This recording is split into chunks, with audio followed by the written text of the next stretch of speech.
Siap beri salam pada guru. Assalamualaikum warahmatullahi wabarakatuh. Waalaikumsalam warahmatullahi wabarakatuh.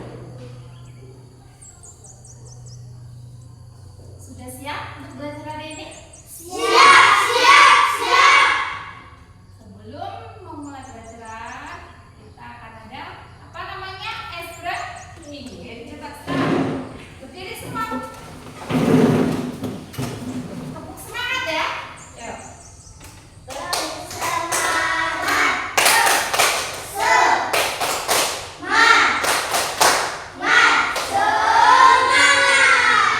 silakan tutup kembali. Nah, kalau sekarang buku aksen dulu ya.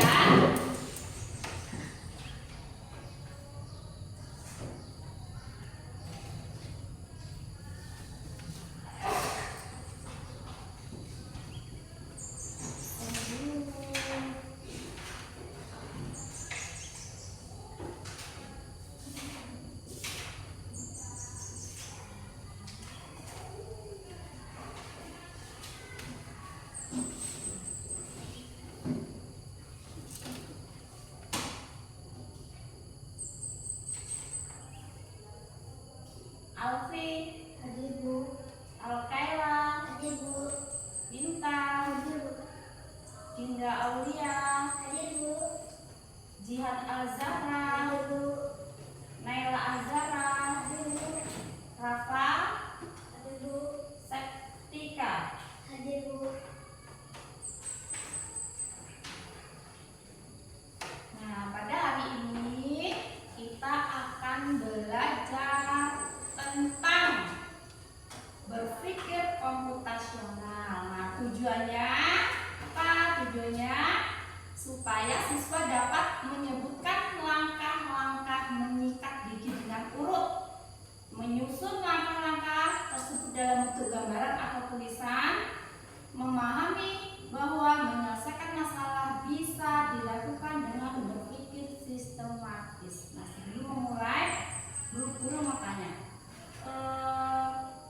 pernah sikat gigi?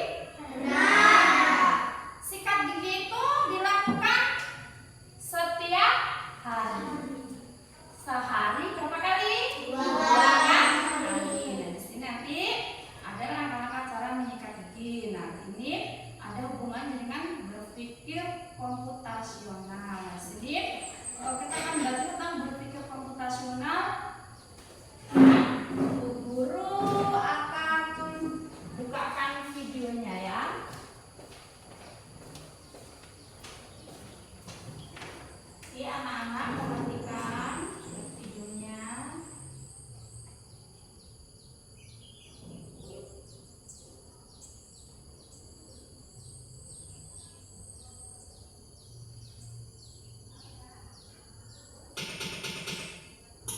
Pengenalan computational thinking. Hai teman kece, coba tebak apa artinya computational thinking atau berpikir komputasional? Adakah yang bermata jeli dan melihat kata komputasional di sini? Jadi mungkin ada hubungannya dengan komputer ya? Iya, betul sekali. Jempol buat kamu yang sudah menebak dengan benar. Berpikir komputasional adalah proses berpikir untuk menyelesaikan masalah dengan efektif dan efisien. Dalam ilmu komputer, proses berpikir ini dilakukan sebelum mulai menulis coding atau pemrograman. Jika sudah direncanakan dengan baik, maka coding yang ditulis akan sesuai dengan kebutuhan dan dapat diselesaikan dengan cepat dan tepat.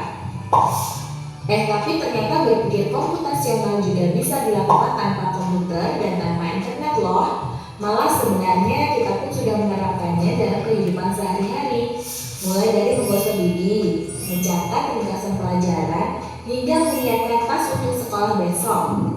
Wah, kalau kita sudah bisa menerapkannya setiap hari, berarti kita semua sudah mahir dong. Belum tentu. Contoh-contoh tadi kan menerapkan berpikir komputasional pada masalah yang sederhana. Masih banyak nih masalah yang lebih kompleks, seperti misalnya mengatur keuangan bulanan, apa yang harus dilakukan kalau kamu tersesat di tempat baru, hingga memilih jurusan dan karir. Lalu yang lebih penting lagi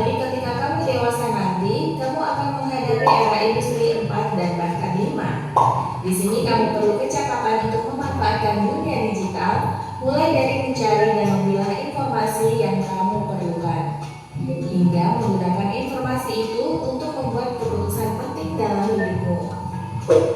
Menghadapi masalah kompleks kehidupan di masa sekarang dan masa depan ini mirip seperti merencanakan coding yang sudah dibahas sebelumnya. Kuncinya adalah memahami masalah dengan tuntas dan mencari cara menyelesaikan yang efektif dan efisien. Nah, kalau begitu, bagaimana agar kita bisa berpikir komputasional? Sekarang kita bahas ya 4 landasan dari berpikir komputasional. Yang pertama, dekomposisi. Dekomposisi artinya membagi masalah kompleks ke bagian yang lebih kecil agar mudah diselesaikan. Misalnya, kamu ditunjuk jadi ketua panitia lomba 17-an. Maka, untuk memudahkan pelaksanaan, kamu bisa menunjuk panitia bagian acara, konsumsi, publikasi, keamanan, dan lainnya. Yang kedua, pengenalan pola. Artinya mencari kesamaan dan pola di antara bagian-bagian masalah kompleks yang sudah dipecah. Misalnya, kamu hendak melipat dan menyimpan jemuran di rumah, maka kamu perlu bisa mengenali jemuran milik ayah, ibu, kamu, adik, dan milik bersama seperti spray, handuk, dan lainnya. Ini karena jemuran-jemuran itu perlu disimpan di tempat yang berbeda. Yang ketiga, abstraksi. Artinya fokus pada informasi yang penting saja, mengabaikan detail yang tidak diperlukan. Misalnya, kamu hendak menceritakan pengalamanmu berwisata ke luar kota.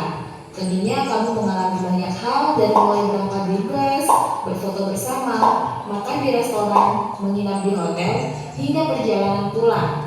Tapi nggak mungkin kan kamu ceritakan semua kejadian dengan detail pada teman-temanmu. Pasti mereka bosan kalau kelamaan. Jadi kamu harus menyaring beberapa kejadian yang menarik saja untuk diceritakan pada teman. Yang terakhir, algoritma. Artinya membuat langkah-langkah penyelesaian atau membuat aturan yang diikuti untuk menyelesaikan masalah. Misalnya, kamu diberi daftar belanja di supermarket oleh ibu. Ada minyak goreng, telur, roti, sayur, dan kopi. Lalu kamu harus buru-buru karena ibu sudah mau memasak dengan minyak goreng itu. Nah, kalau seperti ini, satu cara yang efisien misalnya boleh dengan mengambil barang yang paling dekat dari pintu masuk hingga terakhir yang paling dekat dengan kasir. Nah, itu dia 4 landasan berpikir komputasional yang perlu diterapkan untuk memecahkan masalah yang kompleks. Lalu berikutnya, apakah ada cara untuk mengasah kemampuan berpikir komputasional? Tentu ada. Selain bisa coba kamu terapkan ke masalah sehari-harimu, kamu bisa juga latihan soal untuk mengasahnya. Misalnya, gurumu akan memberikan soal-soal computational thinking di mata pelajaran matematika, bahasa Indonesia, dan IPAS dalam kurikulum mereka. Selain itu, kamu bisa ikut tantangan bebas Indonesia juga. Yuk coba simak satu contoh soal computational thinking. Dalam BIS studi wisata, ada 3 kelompok anak yang akan diantarkan ke 3 tujuan berbeda. BIS berhenti pertama di restoran, lalu hotel, dan terakhir di museum. Hanya ada 1 tempat penyimpanan koper di samping BIS, yang hanya bisa dibuka dari 1 pintu. Sopir bis ingin mengatur koper-koper penumpang hingga mudah dikeluarkan. Bantu supir bis menentukan urutan memasukkan koper-koper itu ke dalam tempat penyimpanan. Pertanyaan, koper kelompok anak yang mana yang dimasukkan terakhir? A. Anak yang ingin pergi ke museum. B. Anak yang ingin pergi ke restoran. C. Anak yang ingin pergi ke hotel. Atau D. Yang manapun boleh. Soal ini diadaptasi dari challenge.dekas.org. Kalau kamu tahu, coba ya dijawab di kolom komentar. Kejar cita, kejar ilmu, raih cita.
itu pasta gigi. Terus habis itu disikatin di gigi. Nah, cara menyikatkan di gigi itu ada caranya ya. Paling kalau kita cuma sudah, itu ada tahapan-tahapannya ya. Nah, nanti di sini Bu Guru akan tuliskan di papan tulis langkah-langkah menyikat gigi yang benar. Tetapi di sini nanti Bu Guru acak ya. Bu Guru acak maksudnya bukan dari urutan yang pertama. Nah, nanti tugas anak-anak itu suruh mengurutkan cara menyikat gigi yang benar. Ya, diurutkan ya.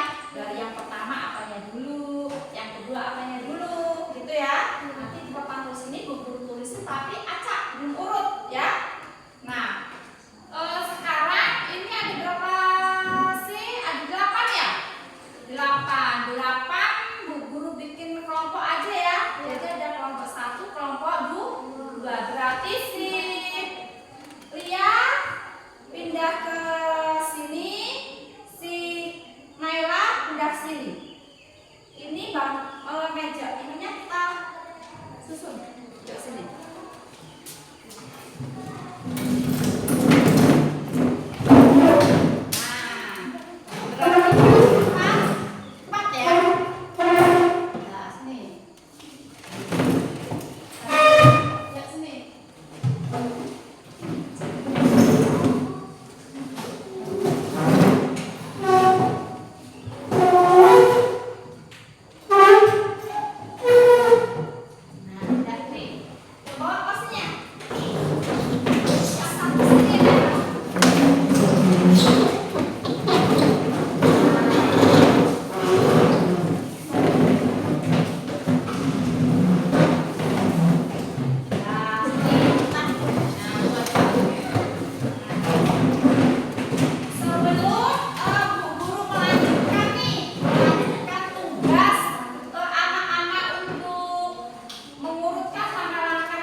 Kedua, umur hingga bersih. 3, sikat bagian atas dan bawah. 4, ambil sikat gigi.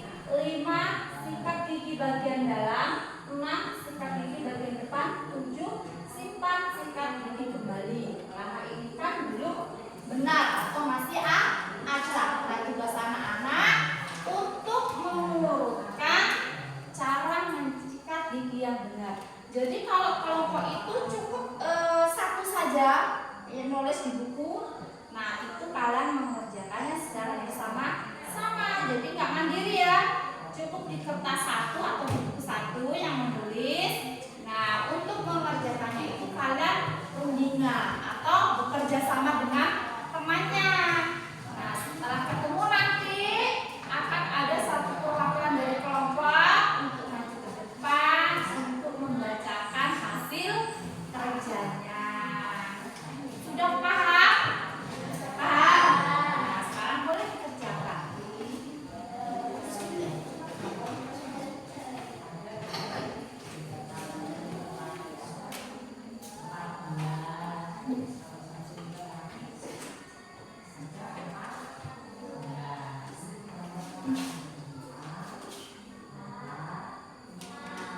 Kan setiap hari anak-anak sikat gigi, ya? Ada nggak yang nggak sikat gigi? Nah, jangan-jangan ada yang dulu udah siap nggak sikat gigi. Nah, jadi kalau setiap hari anak-anak sikat gigi, otomatis kalian tahu lah. Oh, urutan yang pertama mana ya? Tulis. Urutan yang kedua mana ya? Ditulis. Ayo. Diorek-orek dulu, diorek-orek dulu. Kalau misalnya belum yakin, nanti kalau sudah yakin ketemu baru disalin di tempat yang rapi. Pertama mana dulu itu udah gampang. Ya, yang pertama. Nah, ya itu udah ketemu pertama. Tinggal urutan keduanya. Ngomong sama temennya Alfi, yang pertama ketemu ini, yang kedua apa? Gitu. Bukan deh, masa itu.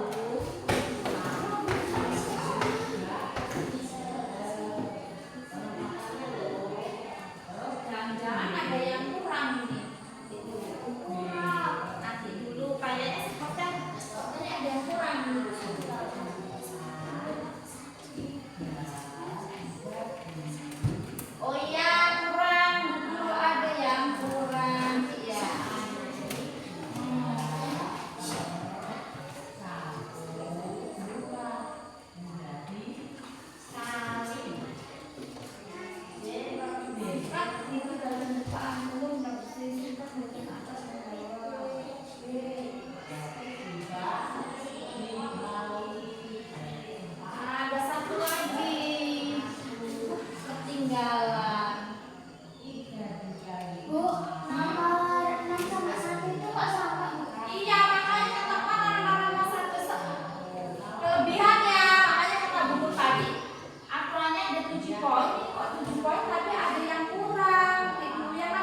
Kelompok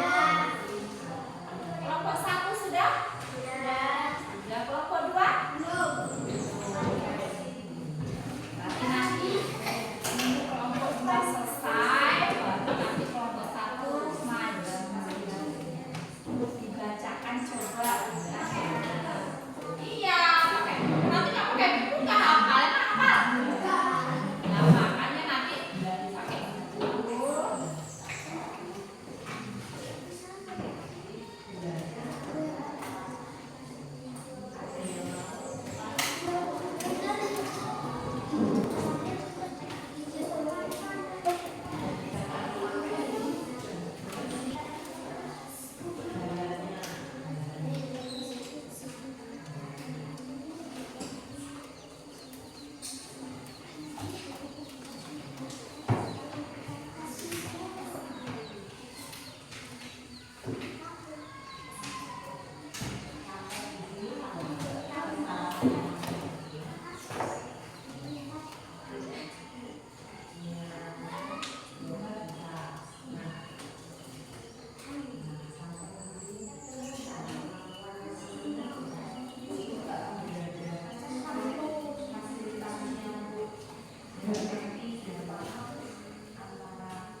Sikat bagian atas dan bawah.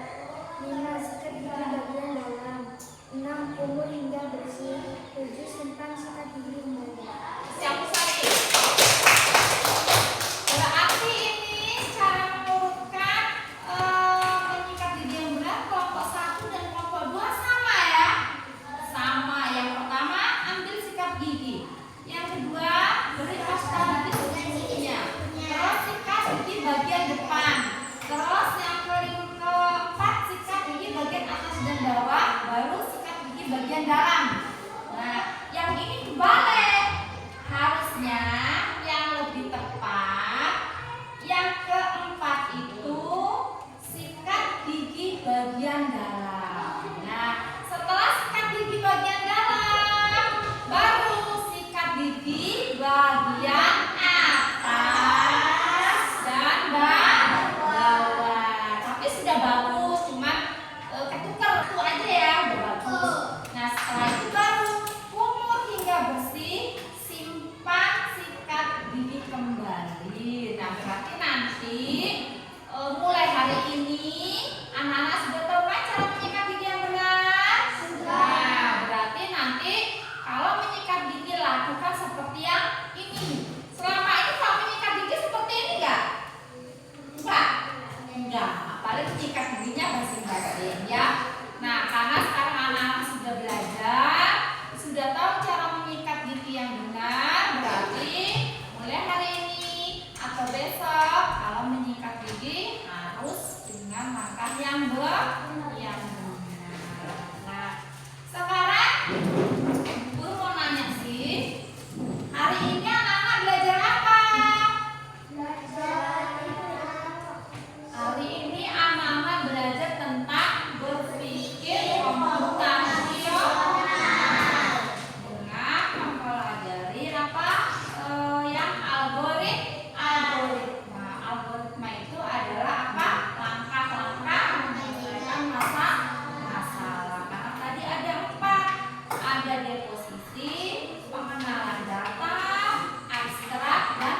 algoritma. Dan kita pelajari hari ini yang tentang algoritma. Nah, gimana perasaan hari ini? Senang apa tidak? Senang belajar tentang berpikir komputasional? Nanti akan ada kelanjutannya. Mungkin kita akan bahas lagi untuk yang kedepannya, mungkin apa yang pengenalan data ya. Karena sekarang kita ambil dulu yang algoritma. Nanti bisa kita pelajari lagi tentang yang pengenalan data. Nah, di sini Bu Guru ada 2 kuis singkat ya. Nanti ini Bu Guru bacakan dulu untuk yang kelompok 1. Nanti misalnya kelompok 1 jawabannya belum benar, Bu Guru lempar ke kelompok 2. Dengarkan baik-baik ya. Pertanyaannya, mana yang merupakan contoh berpikir seperti algoritma? A. Menyapu lantai tanpa aturan. B. Menyusun langkah membuat teh. Ambil gelas, masukkan teh, tuang air, aduk. C. Menyuruh orang lain membuatkan. D. Membuat gambar tanpa urutan. Yo, yang mana? Kelompok A nomor 1. Jawabannya yang mana? Yang B. Betul sekali. Kami berarti anak-anak sudah bisa memahami ya algoritma itu apa. Nah, di sini Bu Guru kasih pertanyaan, anak-anak bisa menjawab. Jawabannya yaitu B. Yang apa? Menyusun langkah membuat teh. Karena kita kalau membuat teh itu ada langkah-langkahnya ya. Ambil gelas dulu, masukkan teh dan gula, tuangkan air, baru diaduk. Sama seperti menyikat gigi tadi ya. Nah, udah bagus. Nah, untuk kelompok 2 sekarang. Dengarkan. Nanti kalau kelompok 2 nggak bisa, Bu Guru lempar ya ke kelompok 1. Berpikir komputasional adalah A. Bermain komputer setiap hari. B. Berpikir seperti robot. C. Menyelesaikan masalah dengan cara teratur dan langkah-langkah. D. Mengetik dengan cepat. Yang mana? C. Kasih aku. Jawabannya yang C. Apa? Menyelesaikan masalah dengan cara teratur dan langkah-langkah. Berarti anak-anak sudah memahami semua tentang algoritma. Ini kasih kuis.